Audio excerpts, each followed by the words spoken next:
You know, if you lose a trade in space, it doesn't count because nobody can hear your screams. Good thing I don't lose. Frank.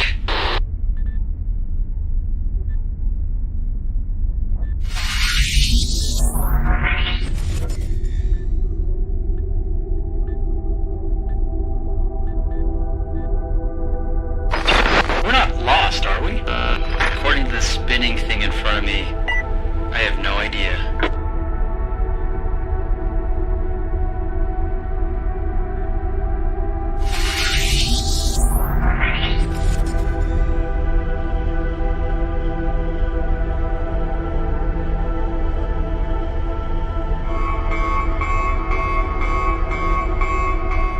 What was that?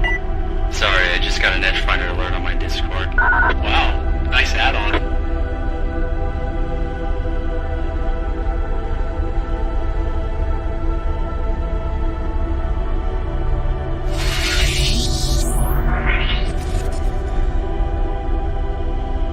I think my helmet's too tight, or maybe my head is just too big. Oh, it looks like we've got an incoming transmission. Remember guys, we're doing our big Black Friday sale this month. Check out the links in our bio for more information. Roger that, Julie.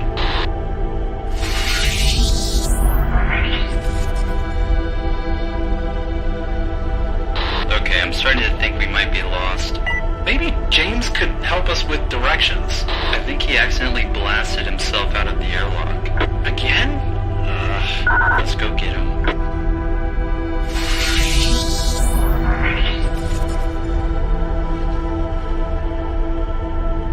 Man, I've been playing too much Starfield. This feels kind of real.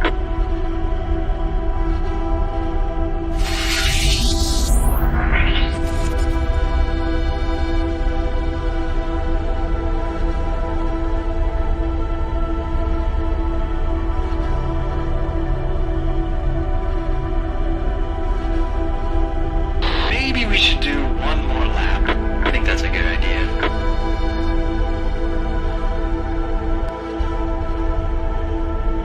You know, if you lose a trade in space, it doesn't count because nobody can hear your screams. Good thing I don't lose. Frank.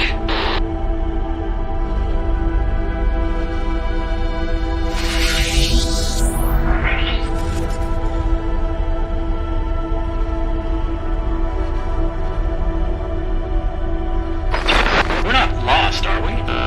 According to the spinning thing in front of me, I have no idea.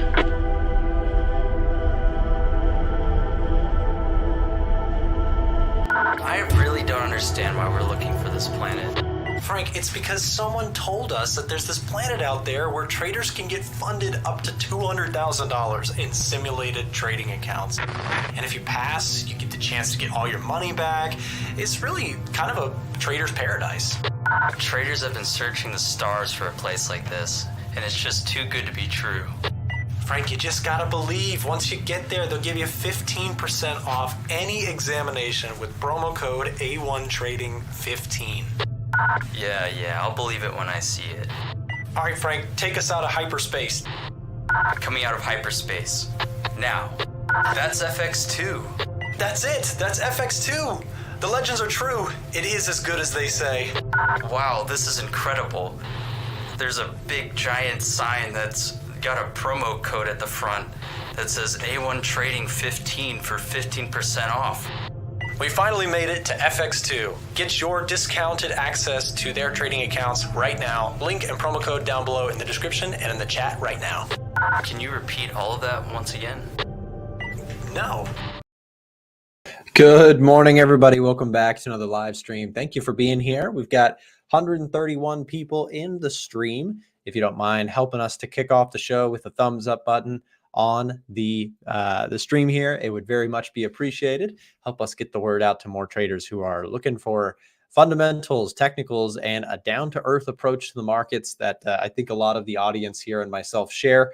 Let's jump into some markets here, guys. What a week. A little bit of a quiet second half here, as to be expected. The big stuff that happened this week, as we've discussed, the fundamental catalysts over and over this week, it was the CPI and PPI numbers. Now, let's recap. Where are we at? It's Friday. It's the end of what has become a monster week in the markets. CPI, cooler than expected. Core CPI, probably the darling of Wall Street right now. Core CPI came down very nicely, and it shows that, hey, this inflation trend seems to be headed in the right direction. Now, I've got a lot of opinions that I've been thinking about. I really want to talk about, I think I'm going to be making at some point in the next few weeks, I'll probably put together my forecast for gold next year. And guys, I was so wrong about gold this year. Now, let me say this. When I say I was wrong about gold, what am I talking about? Well, if you watch my video, I'll call myself out. I thought gold was headed to like 2,200. I thought we were going to see a break and clear move to a new high. And I was calling for that. Although I was bullish on gold over here, my thought process was that we were going to take out the previous highs and we were going to make a mad dash for the next new high, which I was thinking could be somewhere around 2,200. My issue that I didn't see coming was that, there was a bit of a fake out in markets right around this point. Okay, there was banking concerns. There were the idea that the Fed is going to have to cut rates or perhaps quit the rate hike cycle. And I was actually right about that idea. I was just really early.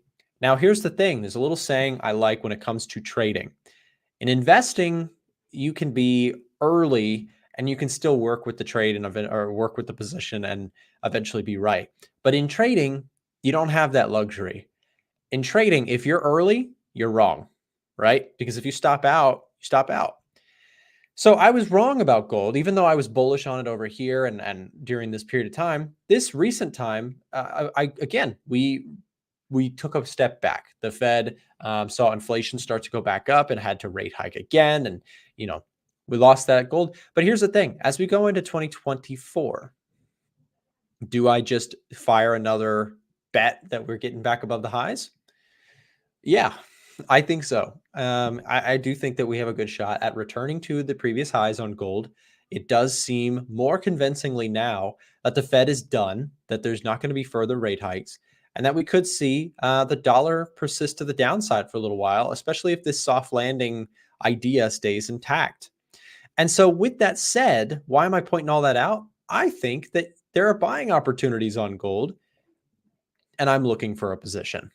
Okay. I am anticipating that we're going to retest the highs, maybe not right away. It might be months away from now, but I'm thinking there's a good solid chance that the Fed is done and that the dollar's going to stay weak for a little while. And if that dollar stays weak, guys, gold looks good. Not just me, but the EDGEFINDER thinks so too. Check this out. We got a gold bullish reading for the first time in a while, and I love this signal that the EDGEFINDER is giving us. COT data, not necessarily the most favorable, but guys, COT data comes out later today. We've got the commitment of traders data dropping this afternoon. So we'll get some clear indications as to what smart money has been up to. That will be very, very important. Okay. UJ. Yeah, we'll take a look at UJ. I know I see some people taking a look at UJ in the chat here, and we'll do our best to get that. Guys, we've got. So I had a really. If you're already in the Telegram, you know what's coming. We do our polls every day, and we love to get you guys' votes. Maybe in just a little bit, we'll have James come join the show briefly to go through this poll, because I can see the poll that he did. If you're in the Telegram, you've seen the poll. Chandler, could you drop the Telegram chat for anybody who would like to get early vision? There it is. Thank you. If you want to read the poll, I told James, I assigned James a very important task today. I said, let's get a steamy, hot topic poll going on in the Telegram. And James, he delivered. He came through with that request. So we'll talk about that in a little bit. But again, go vote if you're not already in there. And we got a second poll incoming as well. James is on his game today with the controversial polls. I love it. I think we should do more controversial polls in the Telegram. It makes it fun. as long as nobody gets their feelings hurt. Nobody gets their feelings hurt these days, right? I'm just kidding. Anyways, I'm feeling a little unhinged today with my gold hip call. Fire from the hip shot. I'm thinking, like I said, I think gold looks bullish going into the new year. And my thesis there, although I'm in a dumb mood, I am actually being very serious. I think the upside for gold looks really good. You take a look at all of the factors here. Okay, score of +6 on the edge finder. What does that mean? Well, it gives us a bullish reading because that means a lot of things are pointing bullish. Not COT data, but again, keep tabs on this. This data drops later on. New data drops, which will change potentially this score from a -1 to something else. Add to that you have seasonality not going in our favor. Let's get that out of the way. Seasonally, not the best time to be a gold bull, but that's why we're talking 2024. Can I show you guys something? Can I show you something real quick on the seasonality side? I'm going to blow your mind, okay? Maybe some of you guys already know what's coming. We talked about seasonality, which was a massive, massive hit this month for the S&P trade. I took the S&P long at the beginning of the month, largely due to COT and the seasonality, okay? So I used the edge finder, and this is a trade that I caught. Now, I cannot guarantee, absolutely no one can guarantee that you're going to be able to predictably do these sorts of trades. But we caught a massive runner, and I want to talk way in advance here for the gold friends. I mean, it's a Friday. We usually get less viewers on a Friday, so if you're here, thank you for being here. If you are hanging out and trading and watching markets on a Friday when there's not a bunch of news, I would say that you're in the minority of people who are probably more serious about this stuff. So thanks for being here. Very controversial second poll. We've got warnings, guys. The polls are coming. The hot take polls. Again, second reminder, join the free Telegram. Get your votes in on the controversial polls we're dropping today. So check this out, okay? Seasonality. Go with me here. On the S&P 500, we caught this trade largely because of seasonality. Now, I know the bears are going to say, well, yeah, you also had the Fed pretty much pivot, or at least not necessarily pivot, but pause completely, like no more rate hikes. That kind of helped. Yeah, that's true. But you also had the tailwind, I think, of seeing a market that is entering the fourth quarter, which is seasonally a strong period of the year. So we went long, right? I bought the S&P at the beginning of this month. I'm still in that trade. Now, to be fair, I bought the S&P last month and I was actually I bought the NASDAQ last month. I did terrible with it. So I'm trying to stay real with you guys. I caught it really well this month. Last month, not so hot. But my point with saying that is I don't want to just tout my wins only. I try not to do that on my channel. I know that can be a little cringy. I'll always talk about my wins and my losses on my channel. That is my salute to you guys. Anyways, I want to talk about gold because, okay, next up, check this out. Gold, not so favorable in terms of seasonality, okay? Gold pretty flat for now in December. Now, ignore the red column for a second, because here's the problem with the red column. The red column takes into account the last 5 years. The reason we have both the last 10-year historical averages and the last 5 year is because it's nice to get a little bit of kind of a nearsighted and far-sighted average. Now, 10 years is still kind of a small portion of data, and maybe in the future we'll add like a 20-year period. But here's the thing to think about, okay? Take a look at the blue column. Pay attention to the blue column with me. Not exciting averages for November and December, but let's look forward at January. January is historically a really positive last 10-year historical average bullish month for gold. So here's my thing. I think if you see a turn of the year and you're still seeing a weakening dollar, perhaps economic data is still slowing, but not necessarily collapsing, because collapsing economic data, it could do all sorts of things to gold. But, oh, by the way, guys, we just dropped the second poll. So get your votes in there. James will be on for a little bit in just a second to go through those polls. Here's the thing. January looks really historically positive for gold. So I might be interested in bullish setups on gold for that reason, but that combined with the EDGEFINDER's score of +6 could actually get me into gold before January. I'm just saying that it's something to think about, right? Looking down the pipeline, inflation numbers looking really favorable for gold. Why? CPI came down. It's cooling, right? That's going to be good for gold. Why? Because the Fed is less likely right now to rate hike. Rate hikes have been what has been suppressing gold, stocks, etc., because that dollar's been so strong. It's a little bit of an ironic thing, right? When inflation is rising, you want to be more bullish dollar because of not necessarily because of the inflation component, but because of what the implications for interest rates are doing. If you want to talk about dollar strength, dollar weakness, guys, it's all about the direction of interest rates. At least that's the dominant force in markets in the modern era. If the Fed is rate hiking, it's going to usually be dollar bullish. And if the Fed is cutting, it's going to be Fed or pausing, as we're starting to see now. We saw the rate hikes and now we see the slowing. We are here, right? Next step, likely, not certain, because we could do this, right? If we see inflation ramp up again, but likely if we see economic data continue to cool, is we start to see rate cuts. Guess what happens in this environment? Rate cuts means stocks probably go up unless economic data is crashing. That would be stocks go down hard. My point is, guys, overall, you look at all the stuff here. I think gold has a nice potential runway in 2024. And I think that perhaps the way to play it, in my opinion, would be wait for some pullbacks here. So if I draw fibs from swing low to swing high, I very much like this 61.8 to 50% retracement. That looks pretty good. I like this trade setup.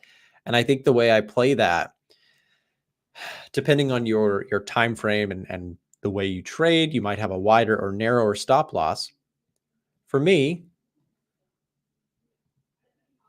something like this seems pretty reasonable. I mean, that's a 4-to-1 risk reward if you just get a move back to the highs, 3.85 to 1. Now, you could also, if you're more of a swing trader, for the longer term swing traders in the room, maybe you of course, all of this is preference, depends what your style of trading is and all that. But wider stops, probably bearish outright if we break this level, because this was such a key, support level for price. It shot right off of that zone. So we'll see how that one wants to play out.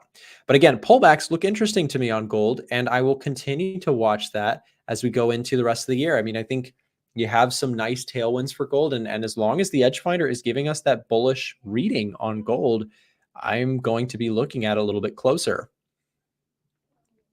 We still got NASDAQ on there as well. Pound dollar bullish, Aussie yen bullish, gold bullish, pound yen, Aussie CAD. There's a lot of risk on assets that are hitting the EDGEFINDER right now. It's kind of cool to see. Pound CAD is a trade I'm still in, I think. Let's see if I'm still in it. Did I get trailed out? Very close. I am. My stop is trailed on pound CAD. I entered this trade inside of the VIP group the other day, and I am still in the position. I entered it Wednesday, I believe. Stops below market structure. I'm still in the trade. If this one stops out, it'll be a little disappointing because, again, we were in this move here. But as long as we kind of hold this low that we formed, my thought process is a terrible drawing. Sorry about that. As long as we hold this general area, I'd be happy to stay in the trade. I do think we have a chance to retest the highs. Someone on my Discord chat this morning tagged me and said, isn't that a lower high? And that is kind of true, but I don't necessarily put too much emphasis on, a lower high, because if every time there was a lower high, you close positions, I would never stay in trades for very long, because again, sometimes you just get, consolidation just before the next major catalyst. So I still like the trade. I'll hold on to it as long as we hold support here. So again, if price breaks, we're out, stops trailed. And for those of you guys who are in the Discord, I will keep you posted there. Let me just pull this up. We traded Aussie yen this week. We traded S&P, of course, and we traded pound CAD on my side. I think Frank had a couple trades of his own. Maybe we'll say hey to Frank for a minute and ask him about that here in just a second. Yeah, pound CAD still just trailing stops on this one. In fact, we'll just give we'll bring in Frank here for a moment. So we'll bring Frank in. I'll say hi to him, and then we'll go to Kenzo after that. Hey Frank, what's going on? Hey, how's it going? Pretty good. Frank, what are your you have trades open right now on the FX side? I know you still have S&P, right? Just S&P. Um, what I'm looking for, I guess, in risk on pairs and risk on assets like the S&P is a pullback. Mm-hmm. So what we talked about earlier in the week was hopefully a test to complete the move at resistance, and this is 45.16. Price got rejected, came back up for a retest. It's rejecting again on the day. So what I'm hoping for is a pullback, just because it's like that gold story we just had in October when price moved way too fast. Mm-hmm. Um, it would be concerning and I guess kind of unhealthy to see the market just continue to run higher on giant green candles, because that just means the corrections that happen or the pullbacks are just as steep. So if we can find some resistance here, come back, take a breather on this rally, and just retest this level, come down towards the 4400s, the low 4400s, something like that, and then see some kind of rejection of the lows, like see another hammer candle like this, um, just something on the daily chart, the 4 hour, that suggests we're going to find support and then a continuation to the upside. So Euro USD, same deal. Saw rejection yesterday. Today looks a little mixed. Still up on the day, but testing testing its highs, and hopefully what I'm trying to get is just a pullback on here, because I am overall bullish on forex pairs, on risk on forex pairs, Mm-hmm. but I have not taken many trades at all, and have just been in this S&P trade because one, I missed the move to the upside on the risk on pairs, but looking for pullbacks in the market and just setups along the way. Um, at the same time, UJ right here, test support bouncing off. Um, this is just another case of, is dollar going to rally here, or are we going to expect some more lows in the future?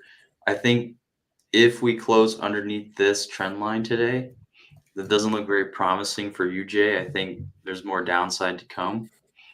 But if we see rejection here and price closes with a hammer or pin bar just above this trend line, we could probably, maybe look for longs here. So right now I am just a little mixed, but overall bullish on risk on. Just need to see like a setup, I guess. Very cool. And Frank, to your dollar yen point, so I just want to make this point clear, and we'll bring in Kenzo in a second. He's waiting patiently, so I apologize to Kenzo for the delay. The yields coming down, right? 2-year yields. Look how very similar it is to dollar yen. I think that this actually is set to continue, and just a little bit of a trade of the day. Not something that I talk about or even share in Discord because it's so boring. But I bought some more bond ETFs recently. The idea being here, to that dollar yen and yields point, I think that we're going to see economic indicators continue to go low. I don't know, or lower. I don't know how much lower. And so this is a slight hedge.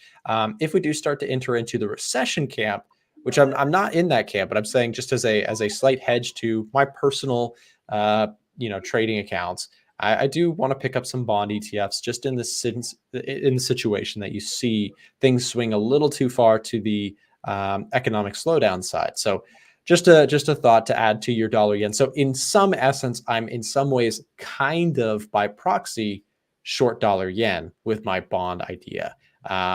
Just because, again, I'm betting that yields will continue to come down, and in that case, of course, bonds would look more attractive. Frank, I don't want to keep Kenzo waiting any longer. Thank you for coming on, sharing your ideas. Bullish on risk on currency pairs. I'm actually with you on that. I think that there's a nice trade there, and we'll see if we can catch more of those next week. Thank you for coming on.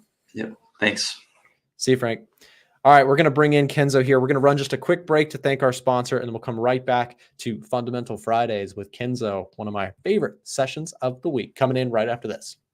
Frank, are you really trading right now? We are literally traveling through space. Yeah, I mean, thanks to 8cap, I can trade at any time and anywhere, even in space. And I get a free EDGEFINDER with it too. That's pretty cool, but honestly, there are so many other brokers that I think are better. That's it. I'm ejecting you. All right, Frank, let me back in. Come on. I'll sign up for 8cap, I promise.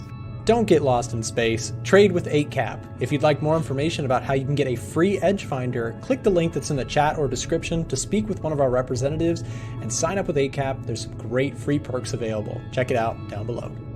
Frank! All right, guys, and we are back for Fundamental Fridays with Kenzo. Good to have you back, Kenzo. How you doing? I'm doing great. Thanks, and you, man.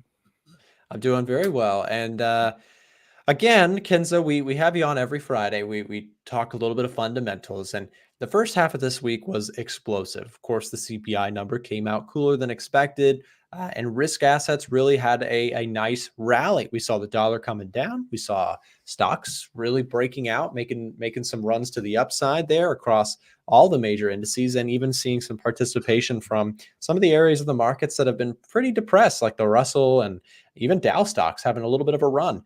I want to get your take as we, take a look at all of this stuff going on. Take a look at, cooling inflation and jobs numbers that seem to be hanging in there. Are you soft landing camp? Are you bullish? Are you, what do you think about gold? Wherever you'd like to start, what's keeping you what's the most interesting thing to you right now? Yeah, as you saw, actually, all the economic news were against the dollar. We're not really that bullish.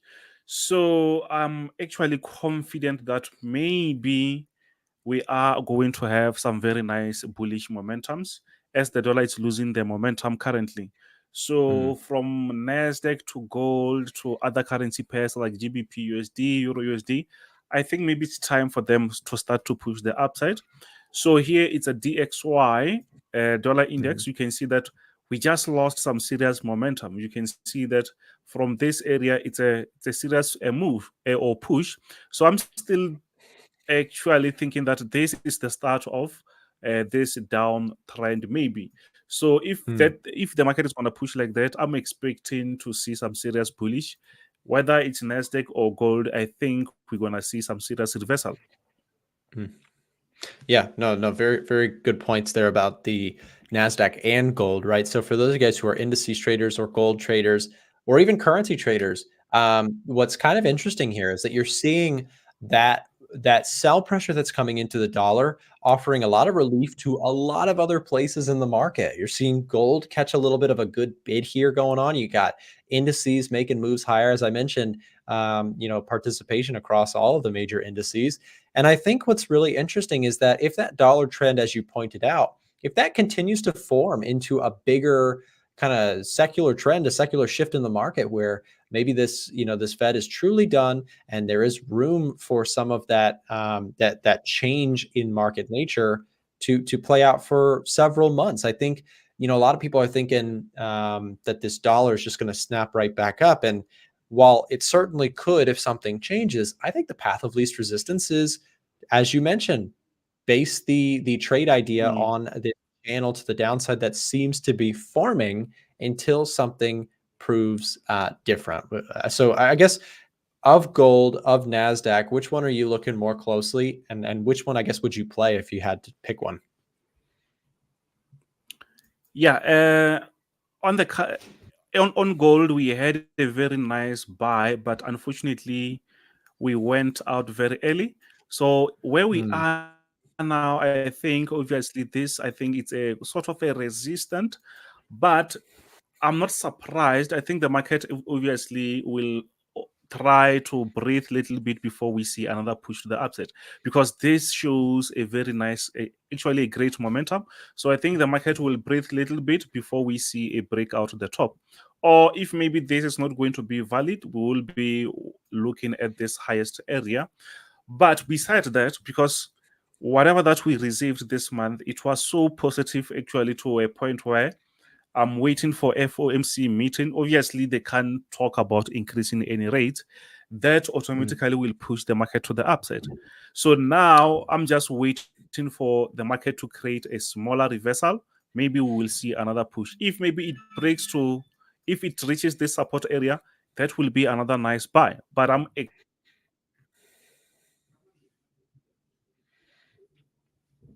Uh-oh, it seems like maybe we lost Kenzo. Hopefully it's, you never know when you're in this expecting situation if it was me. consider Oh, as he's bullish. back. Hey Kenzo. I think we lost you for a second. Yeah, I think today my network, my Wi-Fi is very bad, so I'm just using my phone actually. Okay. Yeah, I can hear you now, so we're all set.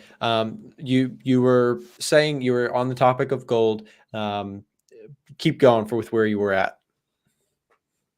Okay, so I said with this bullish momentum that we see actually on gold, I'm expecting a nice reversal. Obviously, when we have this type of a bullish momentum, one way or another, we're still going to reverse. We're going to get some sort of reversal.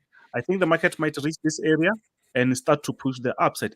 Even if we break this area, I still believe that we might have another bullish momentum going further. So the way I see the market now, you can see that maybe on US30, on gold, on Nasdaq also, they were all pushing the upside. But as the market, as you know, the market one way or another has to reverse before we see another continuation to the upside. So I'm actually bullish. Whether we see any reversal, I'm not going to jump on a sell. I will just wait to jump on that buy.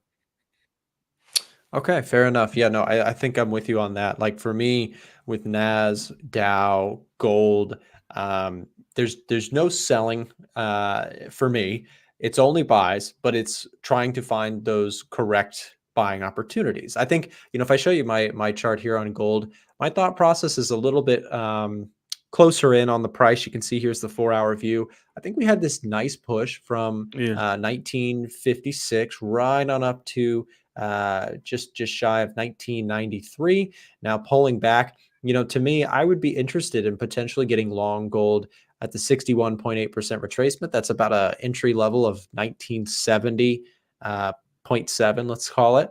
So I'm going to watch this. This is kind of on my watch list today. And I actually am very interested in getting long gold if we get that pullback. So I think we're on the same camp on that side. It does make sense if you think about if that dollar story continues to come down, gold has some nice tailwind in that effect. Again, a Fed, and as you pointed out with the upcoming Fed meeting, if their next discussions start just becoming at what point do we cut rates, I think the dollar story just continues to be bearish, and we finally start to see some breakouts of meaningful size on gold and some of the other areas of the market that have not had so much love. I mean, if you're talking gold, I pointed this out earlier.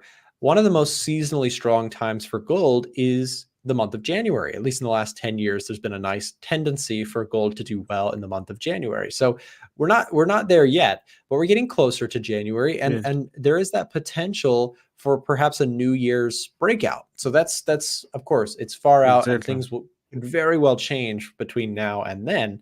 But I think that is something to loosely consider as we approach the end of the year. So thanks for sharing that, Kenzo, on gold. I want to also ask you about the NASDAQ. You had the Dow pulled up there for a second. What are your thoughts on the NASDAQ? It's had a really strong run. Do you think it's overbought? Do you think it can keep going? What are your thoughts there? Yeah, on my side, it's not actually an overbought. Yes, the market was rallying last week. It was pushing very nice. I think the market has to have that time of rejection, of reversal, so that it can get another momentum before we see another push. If not, maybe it will just break where we are and start to push the upside. But I believe that the market won't just move straight up, even if maybe we are on like 100% strongest bullish momentum, but I'm expecting a nice reversal so that we can get in the market again. Plus, we are actually on a new trend. We just broke out here. We don't even have a proper retest. So there is a possibility that maybe we might see a smaller reversal before we jump on that. So I believe that we are still on a very nice bullish momentum. I can't say it's overbought. It's just that the market just get exhausted a little bit, then it will push up maybe next week or maybe even today. On Fridays mostly the market tends to move in the opposite directions. Later on around 8, like maybe up before the market close, the market mostly will jump. Mostly it moves like that. Yeah, no, great points there about, I think that one really dangerous, famous last words in markets is the NASDAQ looks overbought. I mean, that thing can just keep going way further than you think it can, right? At the end of the day, tech stocks can have massive, massive pushes. And of course, the NASDAQ is pretty heavy on the tech side. I don't think that it's a bigger move. If you go back to the serious moves that we saw other months or before, this is actually way too smaller. Sometimes gold Nasdaq can push like 4% per day. So even though it takes time sometimes, but we sometimes get 4 to 3% move per day. So yes, it might be a bigger move, but it's not really that crazy. Yep, exactly. Yes, if you go back, you will see some other days the market go crazy. Yep, and look at this run from 2020. I mean, if you had thought at any point during this time, oh, this thing is overbought, you actually might have been right. But the problem is it could go much further than you think so, right? So, I mean, in this case, that's a move of 150%. It then proceeded to drop, of course, 38% last year. And this year it's up about 43, I think, year to date. So it's been a really good overall run. But Kenzo, I won't keep you any longer. I want to thank you for coming on the show as always. If you guys do not already follow Kenzo on his YouTube channel, here's his YouTube.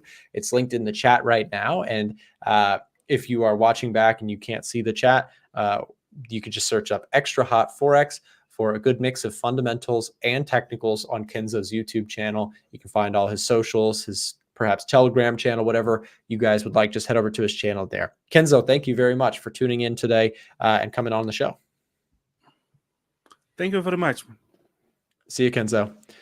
Always good to have Kenzo on. Again, he comes on every Friday, gives us a nice little fundamental Friday breakdown, and I always enjoy having his commentary on the show. Guys, we are doing our Black Friday sale, and if you have not already heard about it, check this out. Currently, if you are a fan of the show and you want to get access to our signals or to our EDGEFINDER, our software that, of course, you see us referencing all the time, you can get 45% off if you message us. And in just a minute, I think we're going to do our poll with James. He put together a nice little poll for us, guys. It's a little bit controversial, and I'm really, really excited for it.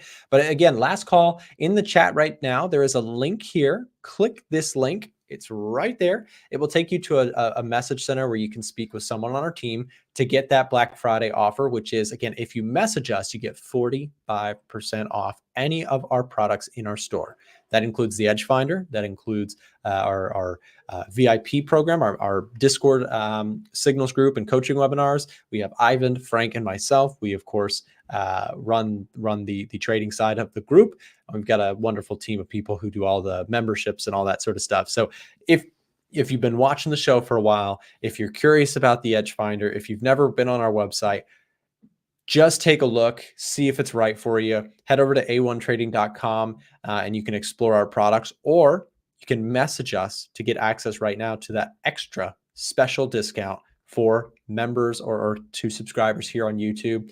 Again, that is 45% off if you direct message us using the link in the chat while we are live here. Somebody will hook you up with the best deal of the entire year on our software. And by the way, last thing about the EDGEFINDER before we go to the poll with James, COT data comes out later this afternoon. Get your hands on it. The fresh data will be dropping inside of this is all automated, by the way. Of course, our software allows you to look at smart money moves in the COT data every single week when we get the new filing. And you can see we added an update log. If you're an EDGEFINDER user, keep an eye on this. We added an update log to give you some information. So we've got the data coming out here pretty dang soon with the latest filing this afternoon. So pick up a copy today, 45% off if you message us. And with that said, I'm going to head over to see what James has for us. As far as I know, we got a little bit of controversy going on in the Telegram poll. So we'll say hey to James. What's going on, James? Hey, how you doing? Hey, you're spicing it up today with those polls. I like those a lot. Yeah, so Chandler helped me out with the first one. Okay. I like the first one a lot. What is your opinion on prop firms? Okay. And so you don't have the results of that one pulled up yet. Not I'm yet. looking at the results right now, and it's actually, I'm going to say I'm a little bit surprised by the results. I am. I Mhm. thought that they would be um I thought that they would be more Spicy. 50-50 on, Mm. because the two top options, right, are the prop firms are a good thing option. They can Mhm. be. And the two bottom options are more, I'm not so sure about prop firms. I thought it would be Sure. very 50-50 split between the two, but that does not really seem to be the case. There actually seems to be a preferred side or opinion when it comes to the prop firms. I'm intentionally being a little bit vague so that you can reveal the results for yourself. Okay, well, I have to put myself on the spot here. Dang, I keep doing that. I have to put myself on the spot here because I've got to vote. And here is the thing. Again, if you guys also want to vote, head over to our Telegram channel. Chandler just dropped that link in the chat for you. Click that link. You'll head over to the Telegram so you can cast your vote. I already voted on the second one. To build suspense, I'll talk about the second one first, which is the superior trading asset. Of course, pretty subjective, but we're trying to keep it spicy today. My opinion, I like the NASDAQ and also the S&P 500. They could kind of go hand in hand. So indices, I think, are the best. But of course, I'm a little bit biased. And I also really like trading gold, which is, The I guess, the community fan favorite. loves Yeah. gold. They love gold, man. And I guess second place goes to euro dollar. But I think if you combined NAS and S&P, since they're both indices, you got 19%. So that's coming in about third. NAS comes Mhm. in third if you're between the two of them. But and then I thought that was a pretty good poll. So again, Let cast me you guys' vote. And what were you gonna say, James? I was going to say, let me ask you this. Is there something that you think that I maybe left off of that list? Mm, I think the crowd might be also interested. The craziest crowd in the entire room is the US 30 traders. The Dow traders are Mm. absolutely wild. You guys know who you are, and you know I'm not there's not even exaggeration. You guys are crazy. Because the US 30, at least on Forex brokers, has such a big contract size. You have to trade that thing on like a 1 minute chart because just like a quick move in one direction, you're up or down $300 on a zero point zero 0.01 lot. It is a crazy, crazy contract size that FX brokers do with I, US 30. I see Yeah. Lee James down there is a fan of Dow. Do we have any of those crazy Dow US 30 fanboys in the chat? If US 30 is your favorite Mhm. asset to trade, if you think it's the best asset to trade, let us know in the chat right Is, now. If you're is it time for a Dow train, James? Is it a yeah, Dow is it a train Dow kind of day? train? Do we have crazy? Do we have the Dow the Dow fan club? Nick, I don't know if you know this, Hmm. but you can trade Dow. Oh man, That's a deep cut for that's anybody a that deep cut. that's It's an a old those are joke. the true Trader Nick fans know what I'm talking about there. Yeah, that's so let's see. Are there any there are some Dow choo choo Dow fans in the chat. Uh that's awesome to see. And also guys, let's talk now about the second poll. I'm really excited to see what you guys voted on with this. Again, last call if you want to join the Telegram vote, click the link in the chat. Let So me let I'm me going to ask vote you this here. as Oh well, yeah, Nick. go ahead. Mhm. Do you think that the community overall is more on the prop firms are good side, or do you think they're more on the prop firms are not so good side? So it's kind of hard because if you had asked me that well, let's see, September was the big my forex funds thing, which definitely rocked the prop firm world. I think if you asked me in August if I what the community thought, I think it would be a screaming favoritism for props. And I think after, I think it's probably more split. That's going to be my opinion. I think people have kind of been a little bit alarmed to the idea that some prop firms out there might be a little bit sketchy. Some of them might be perfectly fine. So I know it's kind of the cop out answer. But it is what I genuinely believe. I'm going to cast my vote here in a second. And again, I would encourage everybody to go vote on this. But I think, to your question, James, I think that it's going to be pretty dang mixed with a slight lean towards they can be great, but it depends. That's my guess. Let's see. I guess I'll cast my vote and we'll see if I'm right or if I'm wrong. Okay. Interesting. Break this down for us, James. What does this tell us?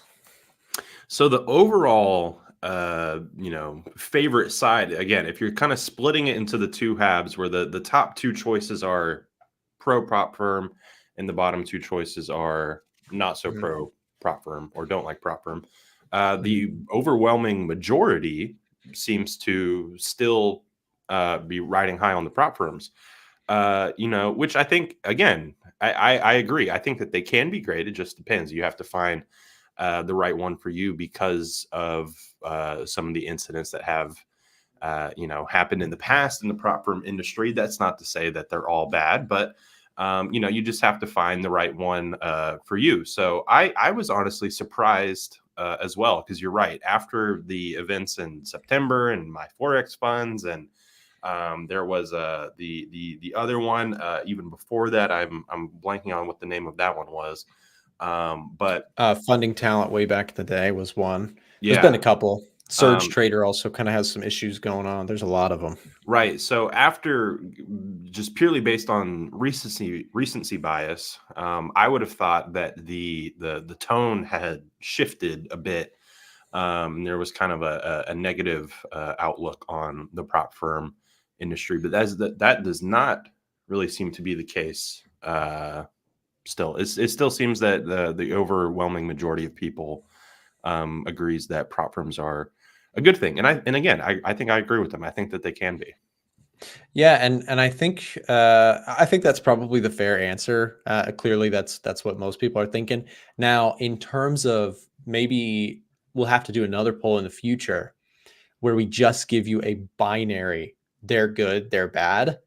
That I think most people would not even want to answer that poll, because that's kind of too hard. It's way too binary, because prop firms, I've talked about this many times in many videos, and people probably know my stance on them.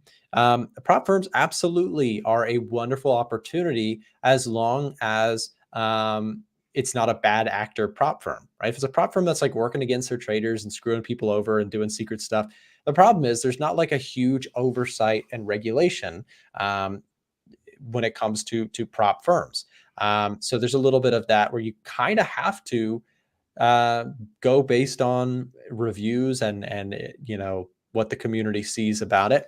One thing I will say is that the prop firm that sponsors our streams here, FX2, I really respected that when all of the stuff started happening with regulatory oversight in the US, they decided, after their own due diligence, to put a pause on US clients. And I actually thought that was a really respectful thing to do in regards to the situation. That if I owned a prop firm, that's what I would do too. I would say, you know what, it's unclear what's allowed and not allowed in terms of the US jurisdiction.